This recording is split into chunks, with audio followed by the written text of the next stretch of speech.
बुनियादी तौर पे दो ऐसे नकात थे जिसके लिए हम आज आपके सामने हाज़िर हुए हैं। लेकिन उन दो नकात पे बात करने से पहले हमारे दोस्त डॉक्टर मुसद्दिक मलिक साहब वो हमेशा एक कहानी सुनाया करते हैं, तो मैं सबसे पहले आपको एक कहानी सुनाऊंगा। उसके बाद उन इश्यूज़ की जानिब आएंगे जिसके लिए आज हम यहाँ पे आपके सामने हाज़िर हुए हैं। कहानी ये है कि 2004 में जब जनरल मुशर्रफ की फस्तायत का दौर उरूज पे था, मैं पाकिस्तान मुस्लिम लीग नून इस्लामाबाद का सदर था। मुझे कायद मोहतरम मियां मोहम्मद नवाज शरीफ साहब का हुक्मनामा और डायरेक्शन मौसूल हुई कि इस्लामाबाद में पार्टी का जो मरकज़ी सेक्रेटेरिएट है उसका बंदोबस्त किया जाए। हमारा मरकज़ी सेक्रेटेरिएट F8 में, आप सारे सीनियर दोस्त जानते हैं, किराए की एक बिल्डिंग में था और वह मालिक मकान ने खाली करवा लिया। मैंने बहुत कोशिश की लेकिन कोई भी शख्स इस्लामाबाद में हमें मुस्लिम लीग नून के मरकज़ी सेक्रेटेरिएट के लिए अपनी बिल्डिंग घर किराए पे देने के लिए तैयार नहीं था। मेरा ज़ाती घर जिसमें मैंने अपना दफ्तर कायम किया हुआ था वो सेक्टर F83 गली नंबर 10 मकान नंबर 20H वो मौजूद था। जब मैंने देखा कि हमें मरकज़ी दफ्तर के लिए कोई जगह नहीं मिल रही तो मैंने कायद मोहतरम को अपना वो घर पार्टी के मरकज़ी दफ्तर के लिए पेश किया और 2004 में F83 में 10 नंबर गली में हमारे पार्टी का PMLN सेक्रेटेरिएट जो कि सेंट्रल सेक्रेटेरिएट था वो कायम हुआ और हमारी सारी मीटिंग, सेंट्रल वर्किंग कमेटीज़, तमाम प्रेस कॉन्फ्रेंसेस आप सब आग पे वहाँ कवर करते रहे। ये सिलसिला 2015 तक जारी रहा। 2015 में हमारी हुकूमत थी, मियां नवाज शरीफ साहब मुल्क के प्राइम मिनिस्टर थे और मैं वफाकी वज़ीर था उनकी काबीना में, और CDA मेरी वजारत का एक मातहत इदारा था। 2015 में CDA ने यह फ़ैसला किया कि इस्लामाबाद में जो रिहायशी सेक्टर्स हैं वहाँ पे जो तिजारती सरगर्मियाँ हो रही हैं उन पे पाबंदी लगाई जाए, जिसमें रेस्टोरेंट्स, बुटीक्स, क्लिनिक्स, शोरूम्स, ये तमाम और ऑफिसेज़, ये सारी एक्टिविटीज़ आती थी। चूँकि रिहायशी इलाक़ों में दफातर के क़याम पे भी पाबंदी लग गई तो हमें CDA ने एक नोटिस सर्व किया। गवर्नमेंट हमारी, मैं CDA का इंचार्ज वज़ीर, और CDA सर्व करता है एक नोटिस कि आप यहाँ F83 में घर में, जो कि मेरा ज़ाती घर था, आप पार्टी का सेंट्रल सेक्रेटेरिएट नहीं चला सकते। हमने उस नोटिस सर्व होने के बाद अपना वो मरकज़ी दफ्तर वहाँ पे बंद किया और इस बात के आप सब गवाह हैं। अगर हम चाहते तो ना वो नोटिस सर्व होता, अगर हुकूमत का दबाव हम इस्तेमाल करते तो शायद नोटिस भी रुकवा लेते, शायद नोटिस के बावजूद वहाँ पे हम अपना सियासी दफ्तर कायम रखते। लेकिन सिर्फ़ एक नोटिस मौसूल हुआ और हमने अपना वो दफ्तर मियां नवाज शरीफ साहब की हिदायत पे बंद किया और उसके बाद हम उसे चक शहजाद शिफ्ट कर लिया हमने, जहाँ पे आप सब जानते हैं कि हमारी बाकी की तमाम एक्टिविटीज़, PDM की तमाम एक्टिविटीज़, हमारा मुस्लिम लीग नून सेक्रेटेरिएट चक शहजाद में रहा और आप सब वहाँ भी उसकी कवरेज के लिए आते रहे। तो एक तो ये कहानी थी। अब एक दूसरी कहानी जो आज बहुत शोर मचा हुआ है, मैं देख रहा हूँ मीडिया पे, पाकिस्तान तहरीक इंसाफ के लीडर्स, फस्तायत हो गई और बहुत हमारे साथ जुल्म और ज़्यादती हुई। ये कहानी है PTI के सेक्रेटेरिएट की जो कि G842 में वाक़ है। ये सेक्रेटेरिएट 1995 में इसकी अलॉटमेंट होती है और ये क्लास 3 शॉपिंग सेंटर है G8 में।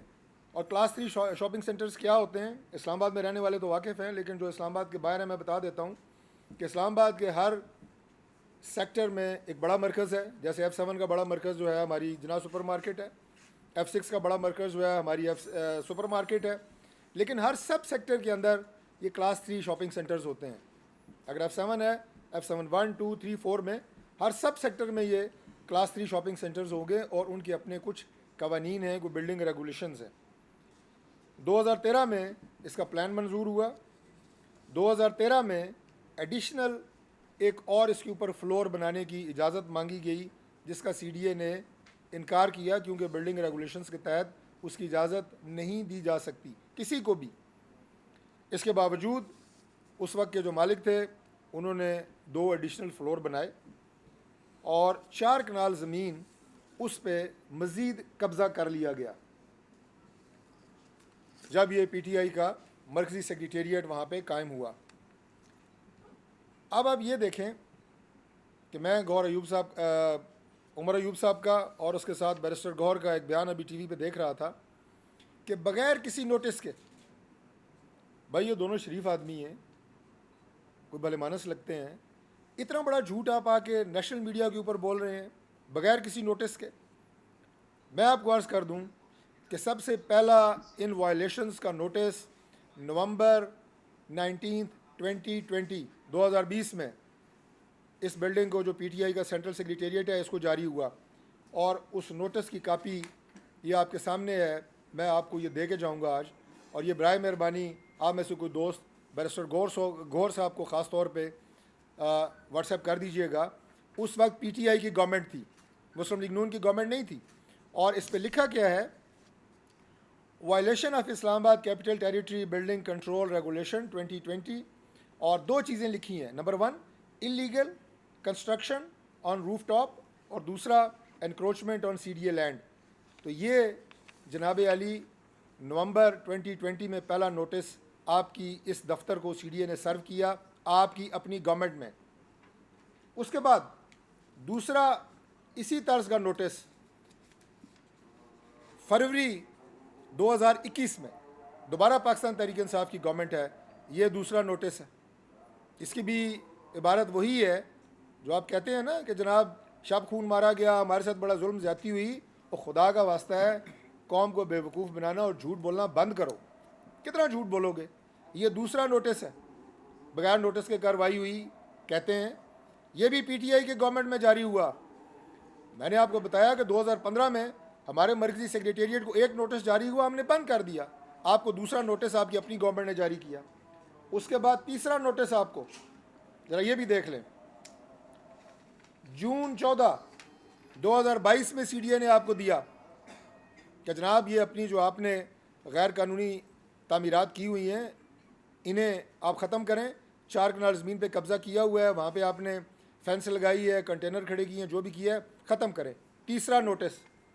उसके बाद आपको सितंबर 5 को 2022 को चौथा नोटिस सर्व होता है। ये सारी मैं आपको कॉपीज़ दे के जाऊँगा। और आखिर में 4 सितंबर 2023 को फ़ाइनल शोकाज़ आपको जारी होता है। ये 5 नोटिसेस हैं जिसके बाद ये कार्रवाई की गई, जो CDA के बिल्डिंग रेगुलेशंस हैं, जो CD ऑर्डिनेंस है उसके मुताबिक है। और इसको मैं क्यों आज यहाँ पे आपके सामने बैठा हूँ, मैं कोई CDA का तर्जुमान नहीं हूँ। मैं इसलिए यहाँ पे बैठा हूँ कि आपने वफाकी हुकूमत को पॉलिटिकली इसमें मलाइन करने की कोशिश की है। आपने अपने बयानात से, अपने झूठ से ये साबित करने की कोशिश की है कि आपके ख़िलाफ़ ये कार्रवाई सियासी बुनियादों के ऊपर हुई है, जबकि इन 4 नोटिस के बाद, जिनमें से 2 नोटिस CDA ने, आई रिपीट, पाकिस्तान तहरीक इंसाफ के दौरे हुकूमत में जब इमरान खान प्राइम मिनिस्टर था उस वक्त आपको दिए, लेकिन आपके कानों में जूं नहीं रेंगी, आपने कोई कार्रवाई नहीं की। आपने ये समझा कि हम हर किस्म के कानून और ज़ाब्ते से बालातर हैं। आपका जो एक तकब्बुर, रऊनत आपके अंदर, आपकी जमात में, आपकी लीडरशिप से लेके आपके हर कारकुन तक आपने वो एक कल्चर फ्लोट किया हुआ है, ये उसका नतीजा है कि आपने कोई कार्रवाई नहीं की। आपने ना कोई अदालती एक्शन लिया, ना आपने CDA की कोई बात सुनी, और आज आप सियासी बयानबाजी, गज़ा की तर्ज का ऑपरेशन हुआ जनाब, शब खून मारा गया, फस्तायत हो गई।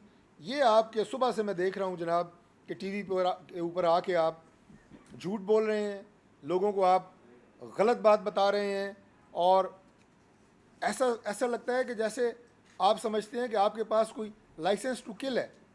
आप किसी भी कानूनी ज़ाब्ते से कोई बालातर मखलूक है। आपके ऊपर पाकिस्तान का कोई कानून वो लागू ही नहीं होता। अभी बात कर रहे थे थोड़ी देर पहले प्रेस कॉन्फ्रेंस, हम आइन की सरबुलंदी की बात करते हैं, सुभान अल्लाह, हम कानून की सरबुलंदी की बात करते हैं, भाई आइन और कानून तो ये है जो मैंने आपके सामने बताया है आपको। इस्लामाबाद का शहर पाकिस्तान का दारुल खिलाफा है, ये किसी ज़ाब्ते के तहत चलता है। सीडी ऑर्डिनेंस बाकायदा रेगुलेट करता है इस्लामाबाद में तमाम बिल्डिंग्स को, उनके बनाने के अमल से लेके उसके बाद अगर वहाँ पे कोई बेज़ाब्ती की जाए। आप मुसलसल इन कवानीन को तोड़ने के मुर्तकब भी हो रहे हैं और आपको मुतनब्बा भी किया जा रहा है, आपको नोटिस दिए जा रहे हैं। आपकी अपनी हुकूमत ने दो नोटिस आपको दिए हैं कि ये बायलास की वायलेशन है, आप इनको ख़त्म करें, लेकिन आप ख़त्म नहीं करते, कानून से अपने आप को मावरा समझते हैं और उसके बाद हर चीज़ में सियासत, हर चीज़ में झूठ, हर चीज़ में शोबदाबाजी, ये आपका एक वतीरा है। आप अभी जो बात कर रहे थे अपने ख़िलाफ़ होने वाले मुकदमात, भाई हम किसी भी पॉलिटिकल वर्कर के ख़िलाफ़ कोई भी सियासी मुकदमा ना हम उसके हक़ में हैं, ना मुस्लिम लीग नून हुकूमत ने कभी भी कोई सियासी कैदी रखा है और ना कभी हमने इस कल्चर को फ़रोग़ दिया है। मैं सिर्फ आपकी याददाश्त के लिए बात अर्ज़ कर दूं कि अपना पिछला जो आपका दौर हुकूमत था उसमें जो फस्तायत आपने अपनी अपोजिशन के लोगों के ख़िलाफ़ रखी उसे मत भूला करें यह ज़िक्र करते हुए। आज आपने डॉक्टर यास्मीन राशिद साहिबा का नाम लिया, वो हमारे लिए बहुत काबिल एहतराम है और मैं बिल्कुल इस बात के ऊपर इंश्योर करता हूँ कि अगर उनके ख़िलाफ़ जो मुकदमात हैं उन्हें मेडिकल ग्राउंड के ऊपर भी उन्हें रियायत जो है वो दी जानी चाहिए। हम पॉलिटिकल वर्कर हैं, हम किसी भी पॉलिटिकल विक्टिमाइजेशन के ऊपर यकीन नहीं रखते, लेकिन क्या ये अच्छा होता कि आप साथ जिक्र कर देते जिस तरह आपने बग़ैर किसी कसूर के जो हमारी आज चीफ़ मिनिस्टर हैं मोहतरमा मरियम नवाज शरीफ साहिबा, उन्हें 2 दफ़ा आपने गिरफ़्तार किया, किस अंदाज से किया, बाप के सामने आप जेल में मिलने गई वहाँ आपने उन्हें पकड़ा। जो मोहतरमा कलसूम नवाज साहिबा के साथ बीमारी के दौरान आपने प्रोपेगेंडे किए, झूठ बोले और जब वो इस दुनिया से तशरीफ़ ले गई तो उसके बाद आपको याद आया कि नहीं, हमारे बहुत सारे लीडर्स ने आके आपके माफ़ी मांगी कि नहीं ये ज़्यादती है। तो भाई उस तमाम जो फस्तायत की आप बात करते हैं अपने दौर की, उसे भी याद रखा करें, लेकिन ना हम इसे सपोर्ट करते हैं, ना हम आज के दौर में अगर किसी ने कोई 9 मई के वाक़यात में मुलव्वस है उसका अपना एक तरीक़ाकार चल रहा है, मुकदमात चल रहे हैं। और मैं 12 मरतबा ये कह चुका हूँ कि मुझे उन ख़ानदानों से, उन नौजवानों से भी हमदर्दी है जिन्हें अपने फैमिलीज़ ने, अपने वालदैन ने अपनी मेहनत की कमाई से तालीम दिलाई एक रोशन मुस्तकबिल के लिए, उनके लिए और अपने घर बार के लिए, उन्हें आपने वरगला के एक ऐसा जहन उनका आपने ख़राब किया कि आपने पाकिस्तान के रियासती इदारों के ख़िलाफ़ उनको वरगलाया, पाकिस्तान के रियासती इदारों पे आपने उनको हमला करने की तरगीब दी और आपके तमाम लीडर जो है उनकी वो तमाम वीडियोज़ फुटेज मौजूद हैं, कई दफ़ा ये बात हो चुकी है।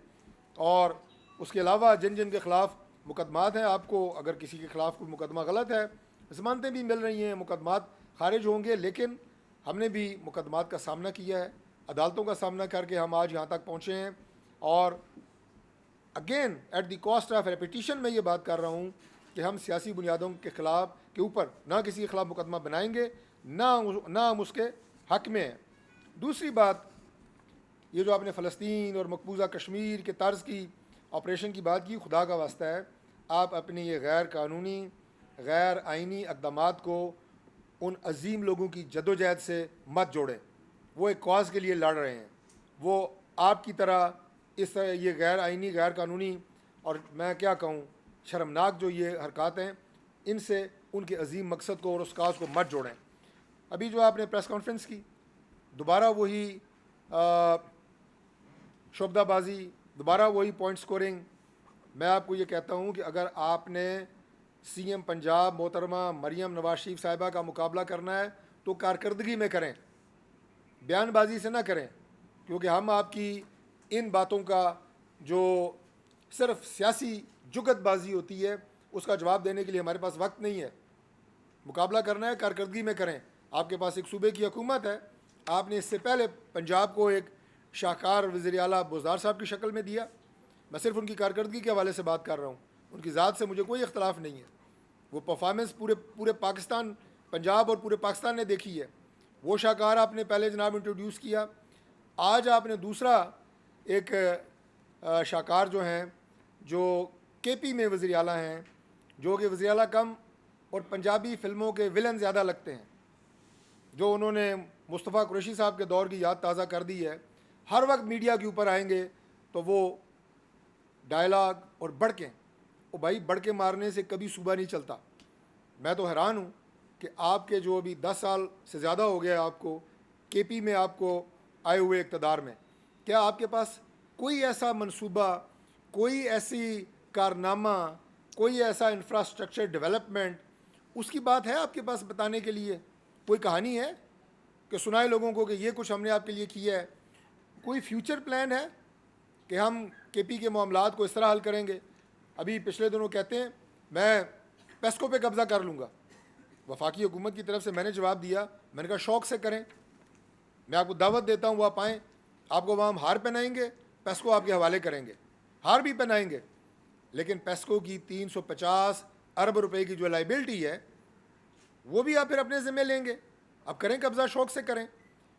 वो भाई जो, और ये पाकिस्तान की भी, मैं ये नहीं कि सिर्फ केपी को टारगेट करके कह रहा हूँ, हो सकता है वहाँ पे जो परसेंटेज है बिजली की चोरी की थोड़ी ज़्यादा हो, और है ज़्यादा। आप आके बात करें कि मैं बिजली की चोरी को रोकूंगा, और उस वजह से ऊपर जो लाइन लाइसेंस हो रहे हैं और लोड शेडिंग जहाँ जहाँ के ऊपर हो रही है, हम उसको कम करेंगे, हम उसे कंट्रोल करेंगे। आप धमकियाँ दे रहे हैं इदारों के ऊपर कब्ज़ा करने की।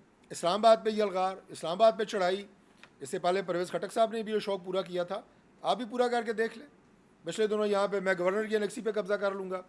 ओ भाई, ये बड़के मारने से कभी भी ना कोई इदारा चलता है, ना सूबा चलता है, ना कोई निज़ाम चलता है।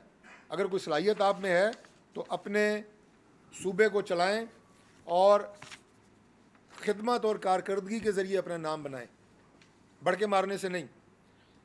इसके साथ एक और इशू आज की प्रेस कॉन्फ्रेंस में, इस्लामाबाद में जो सरकारी मुलाजमीन हैं, जो ख़ास तौर पे अंजम वकील साहब जो दूसरे हमारे मेंबर कौमी असम्बली हैं में से तशरीफ़ फरमा हैं, G6 sector, G7 sector, I9 sector, G8 sector, जहाँ जहाँ के ऊपर सरकारी इमारात हैं और वहाँ पे सरकारी मुलाजमीन जो हैं वो रिहाइश पजीर हैं, उनमें एक बेचैनी पाई जा रही है। जो हमारी हाउसिंग मिनिस्ट्री है वो जो सर्वे कंडक्ट कर रही है उस हवाले से, तो मैं आपको यकीन दिलाता हूँ, और ये बात अभी मैंने अपने मीडिया के ज़रिए, सोशल मीडिया टीम के ज़रिए रिलीज़ भी की कि हमारी मुलाकात वफाकी वज़ीर हाउसिंग रियाज पीरज़ादा साहब से हुई है और बड़ी तफसील से इस पर बात हुई है। इंशाअल्लाह ताला बहुत बारीकबीनी से इन तमाम मामलात का जायज़ा लेने के बाद मैं आपको यकीन दिलाता हूँ कि तमाम सरकारी मुलाजमीनों कि हम आपके हुकूक़ का मुकम्मल तहफ़्फ़ुज़ करेंगे। और इसके साथ मैं आपको ये भी याद दिला दूँ कि आज से 2 साल पहले आपको इस तरह के नोटिस पहले भी सर्व हुए थे। हम दोनों उस वक्त मेंबर कौमी असम्बली नहीं थे, लेकिन आपके हुकूक़ के तहफ़्फ़ुज़ के लिए उस वक्त भी खड़े हुए थे और आपके ख़िलाफ़ किसी को ज़्यादती नहीं करने दी थी। आज भी ये मैंने देखी है कुछ सोशल मीडिया पे हमारे सियासी मुखालफिन आते हैं, किसी गली में वीडियो सी बना के भाग जाते हैं। ऐसे ये ऑपरेशन ना तो रुकते हैं और ना आवाम के साथ खड़े होने का ये तरीका है। हमने पहले भी ये साबित किया कि हम अपने लोगों के साथ खड़े हैं और ज़्यादती उनके साथ ना पहले होने दी और ना इंशाअल्लाह ताला आइंदा होने देंगे।